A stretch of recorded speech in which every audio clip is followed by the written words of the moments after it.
A couple of weeks ago, I made a video about what you need to do if your net worth is under $10,000. Well, this video is next in line in this series. In this video, we are going to speak about what steps you should take if you want to get your net worth above the $50,000 mark. Once you hit the $10,000 and the $50,000 net worth, you will notice that it becomes addictive to continually increase your net worth. So if you watched my under $10,000 net worth video, you should have the fundamentals already under your belt. If you have not seen it, I will leave a link to it in the description box below and up on the cards here. The first step in today's video is still focused on saving money and to start investing. Saving is still going to be your number one priority to get your net worth to $50,000, but also getting your money to work for you is a big step in this stage. If you start saving $500 per month for 6 years at a 10% return, you will have saved up just under $50,000. You will notice that 73% of that $50,000 will come from your savings and 26% of that $50,000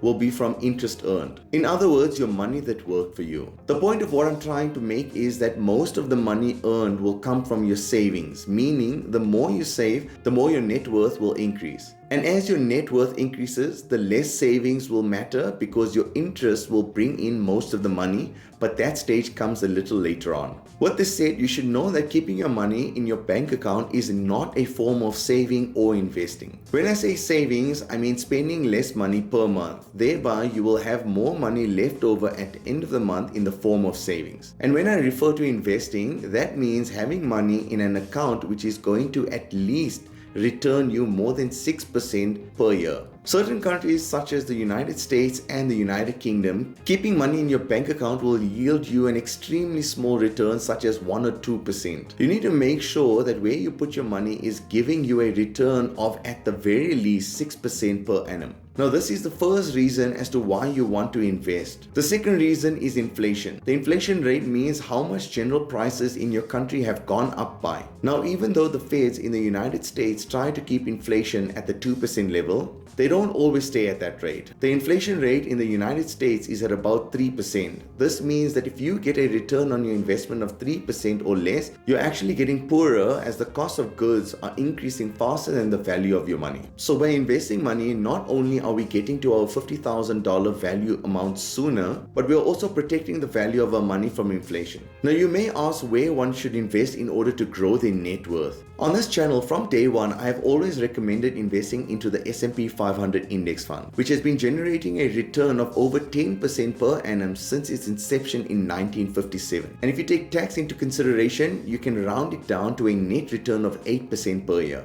The next step you need to take on your way to $50,000 net worth is that you are allocating your money optimally. Now, I've made a full video on this, so I'm not going to go over the details on it, but the general idea is that you want to use your money for paying off your necessary expenses such as your living expenses, paying off your high interest rate debt, contributing to your emergency fund, etc. And then you can follow it with where you invest your money and where you purchase your discretionary purchases. Have a look at my full video, which I have left in the description box below and on the cards on top to get a better idea of how to optimally allocate your money. Now, the next step you should be taking on your way to a $50,000 net worth is what you should be doing with any extra money you should get, such as a windfall of cash from a bonus or an increase in your salary. Whenever you get a raise, you want to at least be allocating half of your increase to savings and investing. This is one way to ensure that you don't increase your standard of living today at the expense of having financial freedom sooner than what you would have had. So an example of this would be if you have an increase of 4%,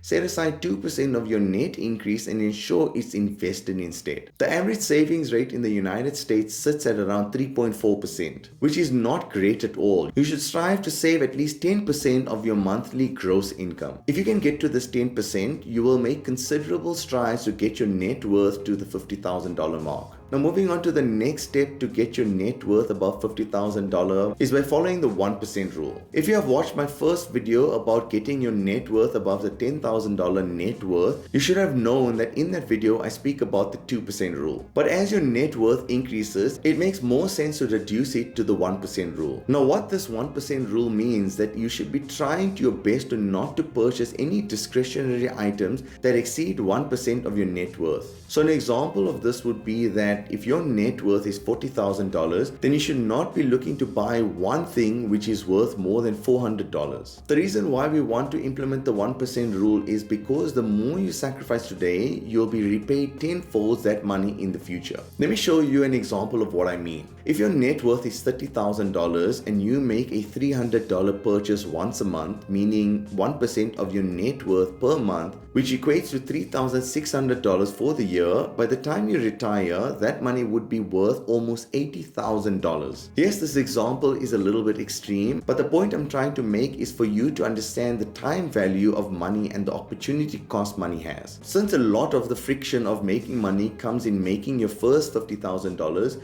we want to keep an eye on what we are spending on when we are just starting out. Eventually, once your net worth gets to the six-figure mark, you can relax on this rule and spend a little bit more freely. And the final step you can take when it comes to getting your net worth to the $50,000 mark is to invest in assets which are a little riskier. Have a look at this image where it shows how different assets are split up between people's net worth tier. You will notice that as you become wealthier, your business interests and the amount you own in stocks tend to go up. With this said, you should consider investing 1 to 5% of your net worth in riskier assets. Now, I'm not speaking about penny stocks or cryptos you have never heard about, because that would be considered gambling. What I am referring to is investing in a company or an asset which is reputable. Investing in a single stock such as Amazon or Bitcoin is an example of what I mean. I want to re-emphasize that you only want to be investing 1 to 5% of your net worth into risky assets, as there's always the potential that the value of these investments drop significantly in less than a week. And you don't want to lose the progress you made on your way to a net worth of $50,000. There you have it, everyone. I hope this video was useful, and if you have liked this video, then have a look at my next video